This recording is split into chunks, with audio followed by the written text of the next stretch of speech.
wusste, dass das so kommen wird, weil ich gewohnt bin, vor ausländischen, nicht deutsch sprechenden Zuhörern zu sprechen. Und deswegen spreche ich automatisch Englisch.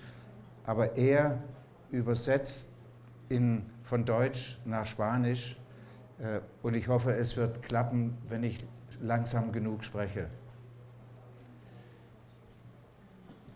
Next slide. Das ist der Hintergrund. Es ist wirklich komisch, Deutsch zu sprechen hier, aber ich probiere es. Das ist der Hintergrund für alles, was ich jetzt sagen will in der verbleibenden Zeit. Die algorithmische Revolution, la revolución algorithmica, is that correct? Yeah.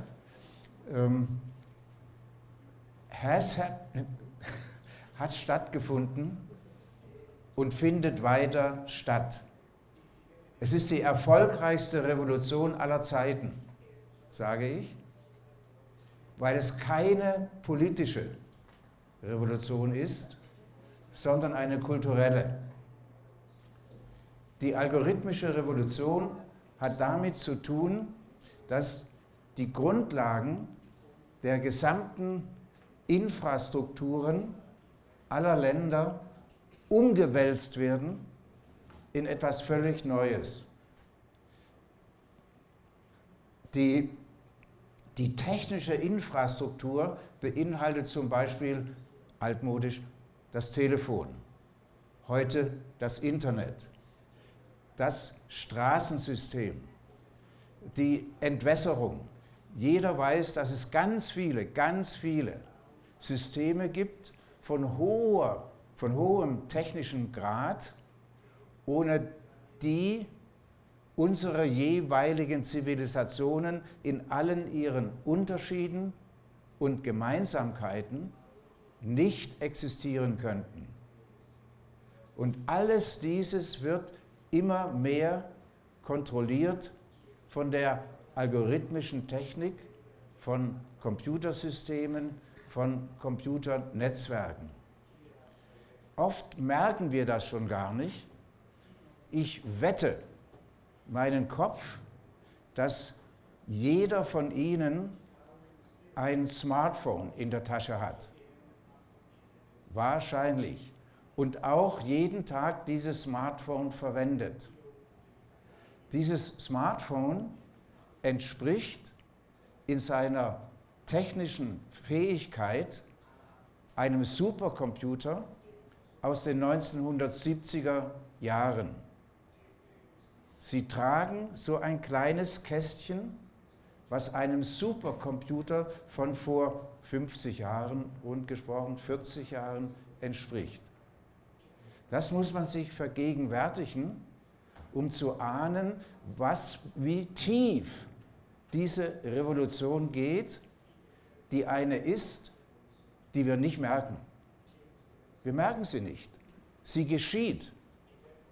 Und sie hatte eine lange Anlaufzeit seit ungefähr den 1960er Jahren, Anfang 1960er Jahre, bis sie um die 1990er Jahre durch das Allgemeinwerden des Internet deutlich wurde für jeden. Da war etwas ganz Neues in der Welt, was niemand kannte, was aber so schnell alle erfasste, global und tief, dass es für den Menschen, den einzelnen Menschen, nicht begreifbar ist. Über den Mythos, der damit verbunden ist, möchte ich ein bisschen sprechen. Der Prozess nämlich, der stattfindet, ist einer von der Welt der Dinge, el mundo de los objetos, zu einer Welt der Zeichen, des Signos. Die Dinge sind für uns wahrnehmbar. Wir sehen sie, wir hören sie, wir schmecken sie, wir riechen sie, wir können sie fühlen. Sie sind uns gemäß, den Menschen. Aber der Mensch ist auch ungeheuer kräftig in Zeichen. Die Zeichen gehören zu unserer Welt, so wie die Dinge.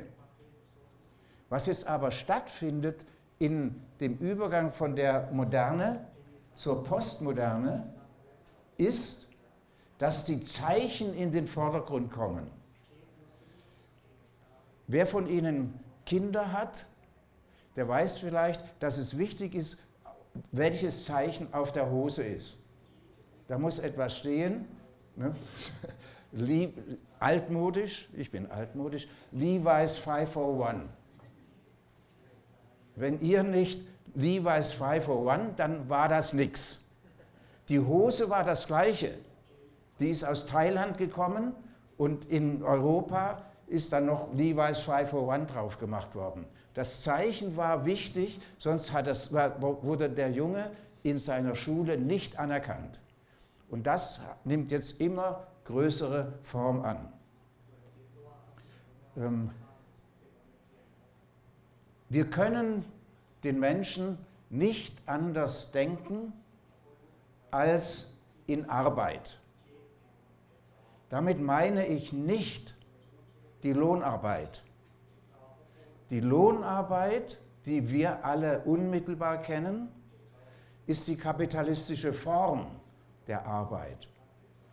Der Kapitalismus aber ist nur eine vorübergehende Gesellschaftsform der letzten 200 Jahre und vorher immer schon haben die Menschen gearbeitet und sie werden weiter arbeiten.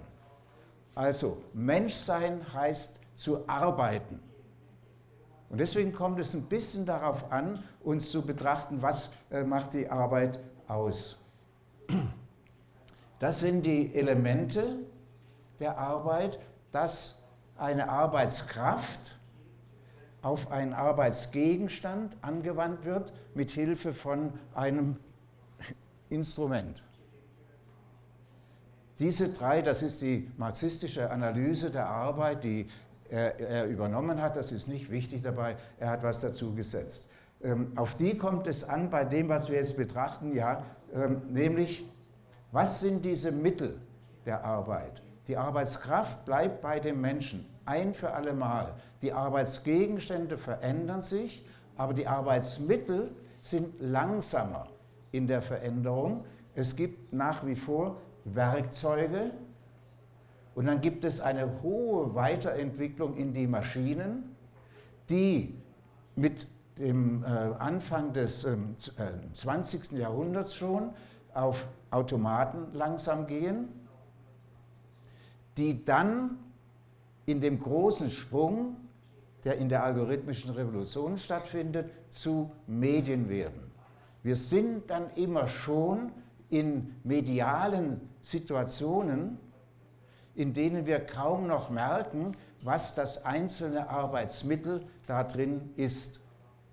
Das Smartphone wäre ein Beispiel dafür. Das erscheint uns nicht mehr als ein Ding, was wir brauchen, um zu arbeiten, sondern wir folgen ganz oft der Ideologie, das sei sehr gut für uns.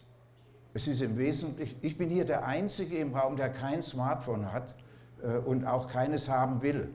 Ich brauche meine Zeit für mich und nicht für das.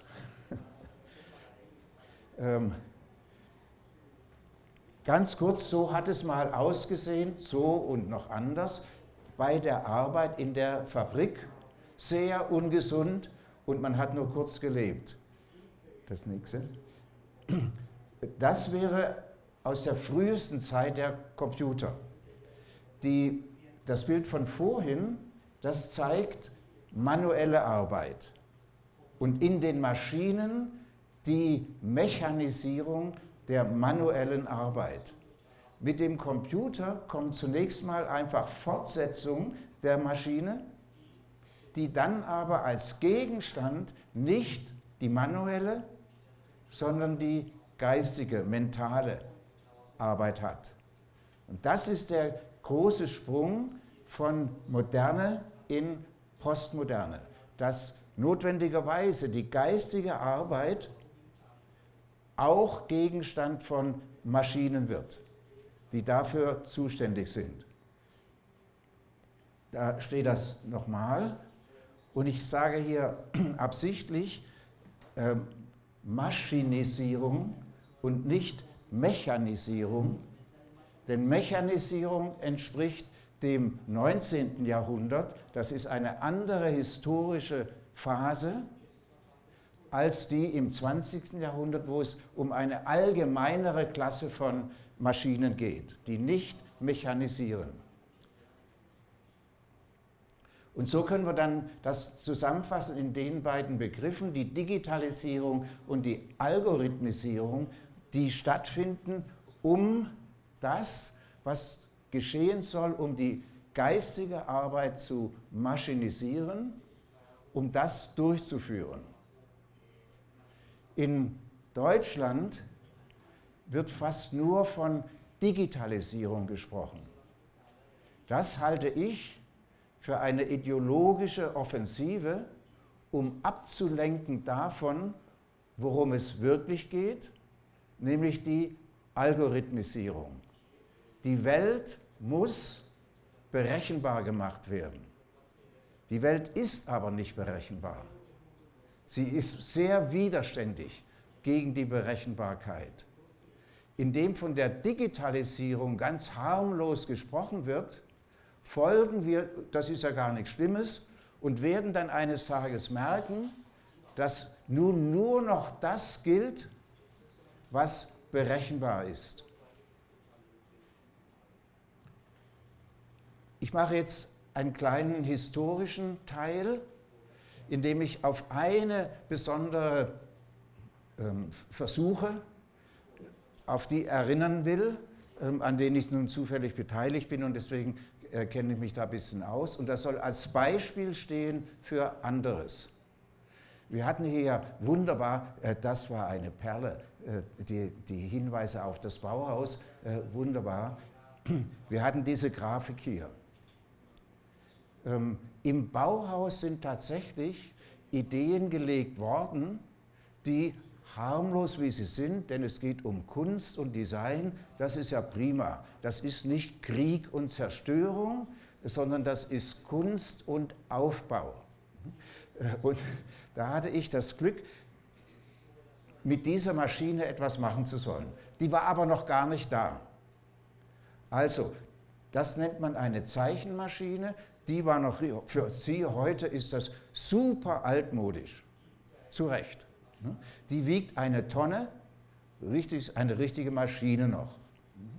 Und die muss nun programmiert werden, damit sie überhaupt was macht. Ich habe das große Glück, ich arbeite als ein junger Student in einem Rechenzentrum in Stuttgart.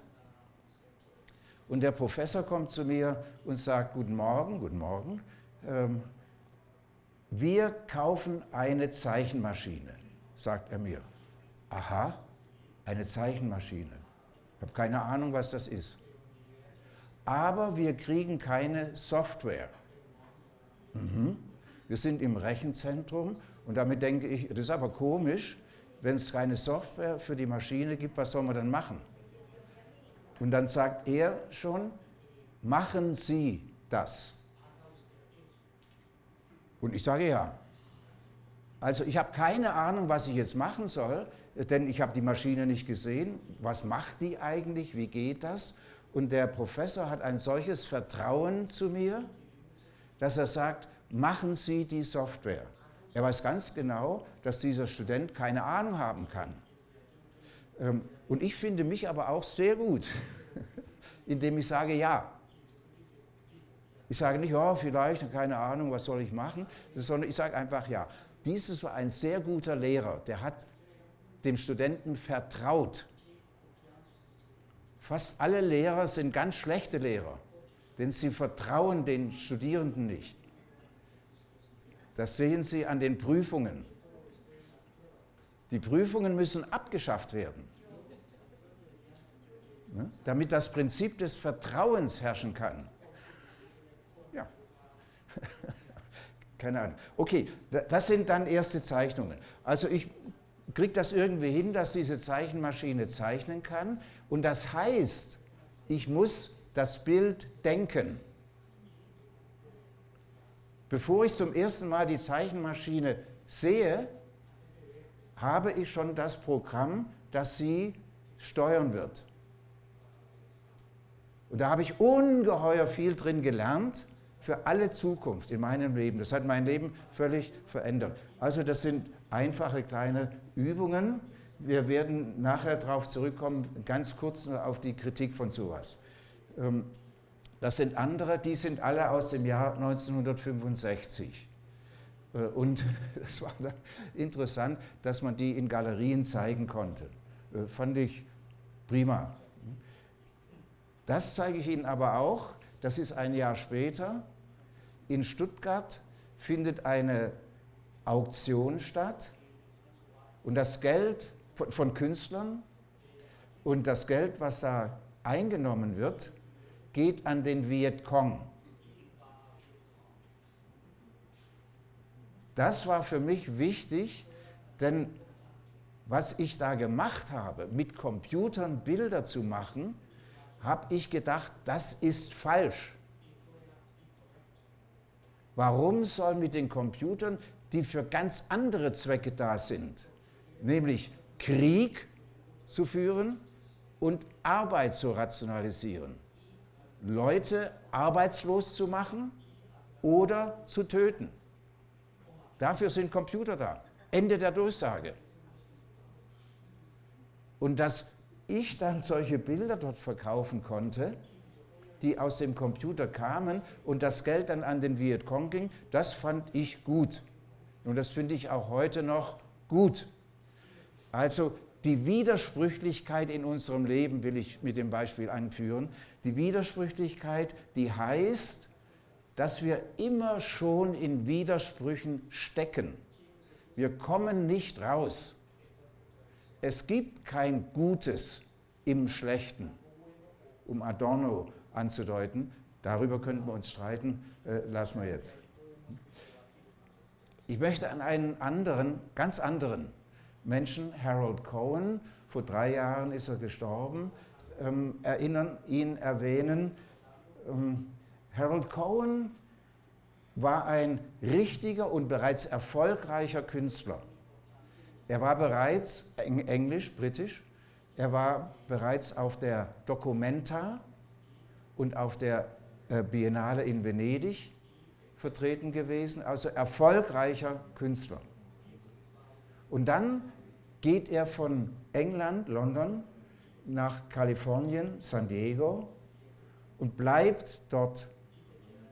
Und er trifft dort, das ist ein bisschen weiter oben, 3 Jahre später, 1969, trifft er in Stanford einen Menschen der sogenannten Artificial Intelligence, Edward Feigenbaum. Einer der schlimmsten aus der Artificial Intelligence-Szene, einer, der völlig glaubt an die künstliche Intelligenz. Er gehört zu denen, die sagen, ich möchte nach meinem Tod eingefroren werden, damit ich dann wieder aufgetaut werden kann, wenn die Computer intelligent sind. Okay. Harold Cohen, mach nochmal zurück. Danke. Was Harold Cohen dann geschieht unter dem Einfluss von Feigenbaum ist, dass er sagt, okay, ich muss jetzt programmieren lernen. Und er lernt programmieren und er macht es so, wie alle, die in der Kunst was mit Computern machen, nämlich selbst zu programmieren. Wer das nicht macht, da kann keine Kunst raus werden. Mit Photoshop kann man nette Sachen machen, aber da kommt keine Kunst raus. Das ist Sunday Painter, Sonntagsmaler. Okay, meine Meinung, nicht wichtig. Cohens System ist wunderbar schlau gemacht, ein Regelsystem. Er findet die Regeln, nach denen er zeichnet. Das hier ist was ganz Frühes. Da ist ein Programm so weit, dass es unterscheiden kann zwischen einer geschlossenen Form und einer offenen Form. Hier geschlossen, da haben wir was Offenes. Das hat er sich als erste Aufgabe gestellt und von da geht er weiter. Das hier ist viel später. Hier sehen Sie, Da kann seine Maschine malen. Er hat diese Maschine selbst konstruiert, die malt mit einem Pinsel malerisch, nicht Photoshop, zack, Eimer und dann ist die Farbe glatt, sondern es wird malerisch gemalt. Er sagt dann, das ist hier ein Jahr vor seinem Tod, er sagt dann, Frieder, it is impossible to algorithmically control color. Es ist nicht möglich, mit Farbe algorithmisch umzugehen. Das hat er versucht. Er hat sich selbst begriffen als einen Farbmaler, nicht so sehr Formen. Die Formen hat er beherrscht. Von den Farben hat er schließlich aufgegeben und ist hier ein digitaler Fingermaler geworden wieder. Erzähle ich jetzt nichts weiter. Er geht zurück, dass er dem Computer Formen machen lässt, aber die Farben nimmt er für sich selbst zurück. Er sagt tatsächlich, das war eine Sackgasse, der ich da gefolgt bin. Noch an einen möchte ich mit 3 Bildern, das ist ein junger Künstler, auch in Kalifornien, Casey Reese, der ganz besondere Bilder macht. Der ist für mich derzeit ein ganz führender Mensch in dieser Kategorie. Sowas also, egal wie es geht, und sowas, die Projektionen zerstören die Bilder, das wissen wir, aber egal. Und noch eins, zudem sage ich ein kleines Wissen, das findet statt, während wir, also hier nicht, das ist jetzt nur eine Aufnahme, das findet statt, während das Bild verändert sich, während wir zuschauen. Und da werden Daten aus dem Internet genommen und in einen Algorithmus reingefasst und dadurch weiß niemand je, wie das Bild sein wird.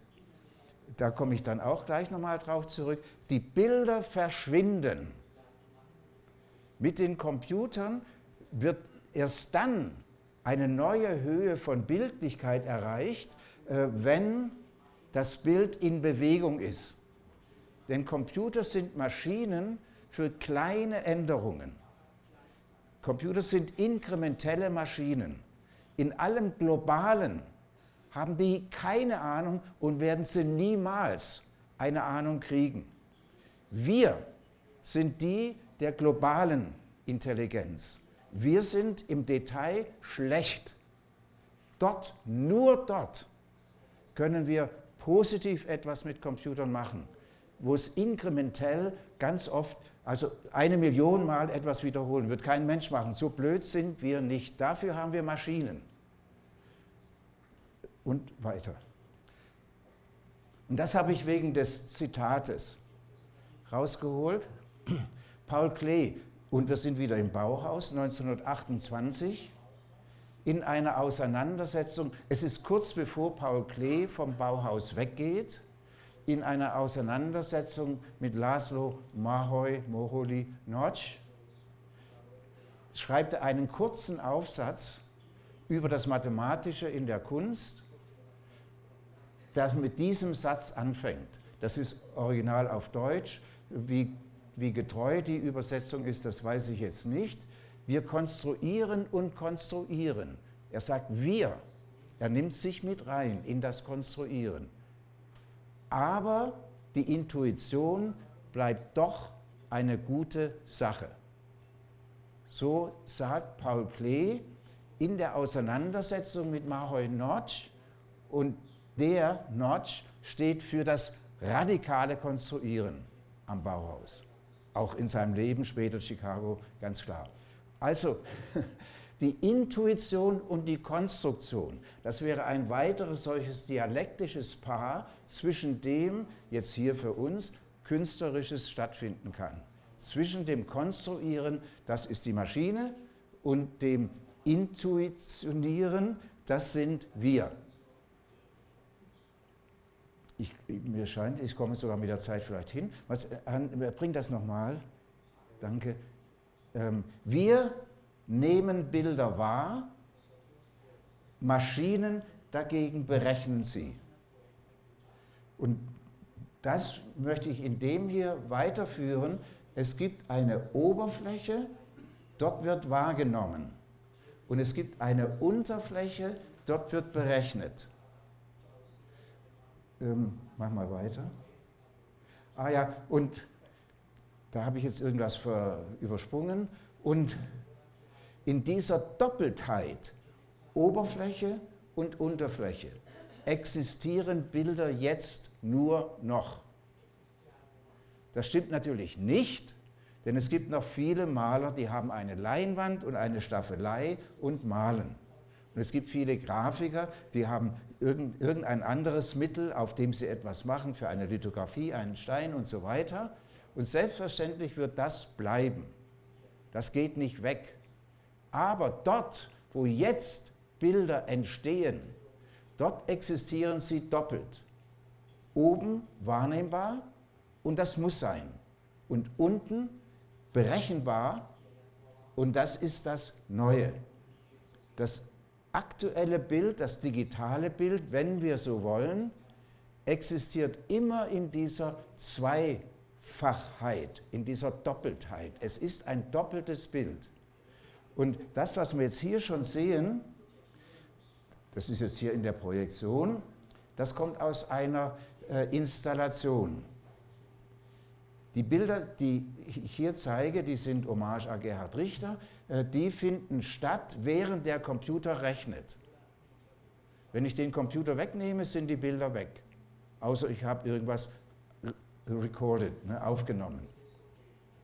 Also die neue Bildlichkeit existiert nicht mehr im festen Bild, was ich mir an die Wand hängen kann. Ich mache das auch, und das ist süß, nett, aber altmodisch. Altmodisch. Wir jetzt, wenn wir was machen, wir brauchen einen Computer, der muss da stehen und jetzt läuft der und der läuft die ganze Zeit und in 10.000 Jahren erst oder später würde sich da etwas wiederholen. Während der Computer rechnet, Unterfläche, wird das Bild entstehen, Oberfläche. Wir nehmen das wahr, was jetzt erst stattfindet. Das ist ganz neu. Die Künstler, diese Art von Künstlern, geben ab an die Maschine das Machen. Denke das Bild, mache es nicht. Das ist die allgemeine Lehre aus jeder Art von Maschinisierung. Dass wir das, was die Maschine dann machen soll, im Voraus denken. Deswegen werden wir auch immer, auf alle Zeiten, der Maschine überlegen bleiben. Es gibt keine einzige Chance für eine wirkliche künstliche Intelligenz. Wenn wir Programme schreiben und nennen die dann künstlich intelligent, das ist okay. Aber die haben mit Intelligenz, diese Programme, nur so viel zu tun, dass ein intelligenter Mensch die geschrieben hat und das so gedacht hat, dass die Maschine sogar das jetzt tun kann. Wir glauben das nicht, ich weiß. Wir glauben das nicht. Und meinen Studenten, die glauben das auch nicht. Und die sagen, ja, Frieder, aber vielleicht und wenn vielleicht und so. Spekulation. Ich bin da radikal altmodisch, radikal altmodisch. Solange ich das Programm schreibe, schreibe ich das Programm. So einfach ist das. Und wenn das Programm dann läuft und ich überrascht bin über die Ergebnisse, dann sage ich, das ist ja sehr altmodisch, denn die Programme, die ich seit 1963 geschrieben habe, die waren schon immer so, dass ich überrascht bin von dem, was da rauskommt. Weil ich da ganz viel Zufall drin habe. Bei dem, was wir gerade gesehen haben, da sind Hunderte und Tausende von Zufallsentscheidungen drin, weil die ganze Zeit irgendetwas anders läuft. Das, was wir da gesehen haben, da laufen diese Striche schnell und langsam und überstürzen sich und so. Ganz viel geschieht da. Ist lustig anzusehen. Kann einem gefallen oder nicht. Ich sage noch eine Anekdote dazu. Ich hatte mich so gefreut, jetzt kann endlich die Kunst nicht mehr verkauft werden. Und dann ist einer gekommen und hat gesagt, er möchte das kaufen. Dann habe ich gesagt, nein. Dann hat der Galerist gesagt, doch. Klar. Und dann ist die Summe so hochgegangen, dass ich, okay, ja, okay. Das ist eine Formel für das, was geschieht. Die semiotische Maschine, Computer, trifft auf das semiotische Tier, Mensch. Dieser Begriff semiotisches Tier für den Menschen, der stammt von dem Mathematiker Felix Hausdorff. Das ist der Erfinder nebenbei der Fraktalen, der herausgehoben hat, unsere Fähigkeiten mit Zeichen umzugehen, ganz rational und auch ganz intuitiv mit ihnen umzugehen. Wir sind die im Tierreich, Hausdorff meinte, wir unterscheiden uns von den Tieren durch unsere unglaubliche Zeichenfähigkeit, die kein Ende hat, die immer offen ist und immer weitergeht. In dem Computer wird nun auf reduzierte Weise mit Zeichen umgegangen. Sehr schön, danke. Ja. Nee, bring es nochmal zurück. Super.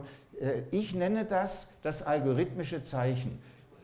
Wir haben hier in dem Dreieck einen Versuch darzustellen, den Begriff des Zeichens von Charles Sanders Peirce, ist egal, der sagt, ein Zeichen ist ich habe das auf Englisch gelassen, ein Repräsentamen, was für ein Objekt steht, vermittelt durch einen Interpretanten. Diese Auffassung von Zeichen, die ist etwas besser als die gewöhnliche linguistische Auffassung vom Zeichen. Die kommt schon aus dem Mittelalter, wo ein Zeichen eines war, das für ein anderes steht. Das ist die allgemeine Auffassung von Zeichen. Eines für ein anderes. Bei Peirce aber wird dieses hier unten aufgefächert in die kulturelle Bedeutung des Zeichens und die individuelle Interpretation. Damit ist Peirce, der ist 1914 gestorben, für mich der erste Postmoderne, indem er im Zeichen einen Begriff schafft, der seine vollständige Bedeutung erst und immer dann erlangt, wenn ein Mensch das interpretiert, was da geschieht. Ihr kennt alle den Straßenverkehr, die Ampeln, die Kreuzung. Nehmen wir mal an, ihr seid Fußgänger und jetzt nicht rabiate Autofahrer in Medellin, wo euch das sowieso egal ist. Ihr seid Fußgänger, also sehr gefährdet. Da kommen auch noch sehr viele Motorradfahrer. Vorsicht, Vorsicht, Vorsicht. Okay, eure Ampel ist rot. Das ist das Repräsentamen, das rote Glas, das wir sehen. Dann wisst ihr, dass es ein Gesetz gibt. Ihr dürft nicht bei Rot weitergehen. Ihr müsst stehen bleiben. Wenn ihr Deutsche wärt, dann würdet ihr auch stehen bleiben und würdet warten. Aber ihr seid Kolumbianer, dann gehört ihr zu meinen Freunden. Denn, also ich fahre Fahrrad, ich habe kein Auto. Ich gucke erstmal, ist hier irgendwo Polizei? Nein, sehr gut. Zweitens, sind hier Kinder, die 6 Jahre alt sind oder so? Auch nicht. Sehr gut, weil wenn da welche wären, wäre das gefährlich, was ich jetzt gleich mache. Und dann gucke ich, was ist mit den Autos, der Verkehr. Da geht der da hinten, da komme ich rüber, okay. Also ich interpretiere die rote Ampel als Weitergehen mit Vorsicht. Die heißt für mich nicht individuell. Ich weiß wohl, das Gesetz sagt was anderes. Aber das Gesetz ist immer nur dazu da, gebrochen zu werden. Das ist jetzt Lenin, war ein Kommunist. Okay, danke. das nochmal anders interpretiert ist, sind wir jetzt dorthin gekommen, wo jedes Zeichen gleichzeitig von uns, das habe ich jetzt erläutert, und dann von dem Computador betrachtet wird. Und der kann gar nicht interpretieren. Der kann nur determinieren. Die Determination ist der Grenzfall der Interpretation.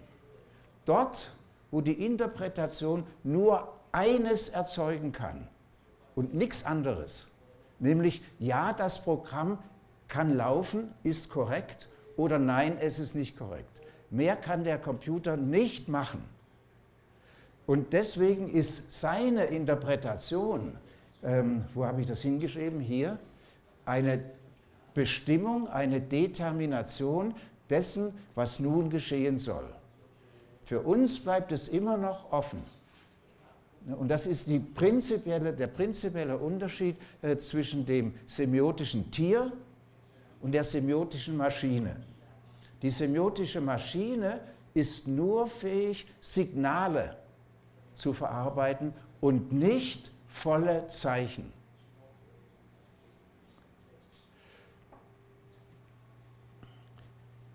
Das, was der Computer machen kann, verlangt, dass das in berechenbarer Form von uns formuliert wird. Sonst geht es nicht. Das ist eine ungeheure Verengung, aber gleichzeitig erstaunlich viel. Die Mathematiker wissen, dass die Welt nicht berechenbar ist, dass in der Welt nur bestimmte Funktionen berechenbar sind. Diese Welt ist sehr groß des Berechenbaren, aber es gibt eine Welt jenseits des Berechenbaren und in der leben wir. Das ist nicht ein Glaubenssatz, sondern das ist ein mathematisches Theorem, dass es Unberechenbares gibt. Das kann niemand, die können da machen, was sie wollen, behaupten, doch, wir kommen dahin. Alles, was geschieht, ist, dass die Grenzen des Berechenbaren anscheinend weiter rausgetrieben werden. Nur, es ist so, wir kennen sie nicht so genau. Tatsächlich, was politisch stattfindet, ist, dass Funktionen berechenbar gemacht werden, damit wir denken, das war ja schon immer nur berechenbar und damit wir nicht die Widerständigkeit des Menschen für unsere Aufgabe ansehen. Und das müsste dann die letzte Folie sein, tatsächlich. Was stattfindet, so glaube ich, das ist nun eine Interpretation, ist eine Mythenbildung, Formación del Mito, mit der wird verborgen dieser große aktuelle Angriff des Algorithmischmachens, des Berechenbarmachens. Das ist der Bogen zurück jetzt in diesem Vortrag zu der algorithmischen Revolution, die nach wie vor stattfindet und vielleicht nie zu Ende gehen wird. Das ist aber eine andere Frage. Thank you very much.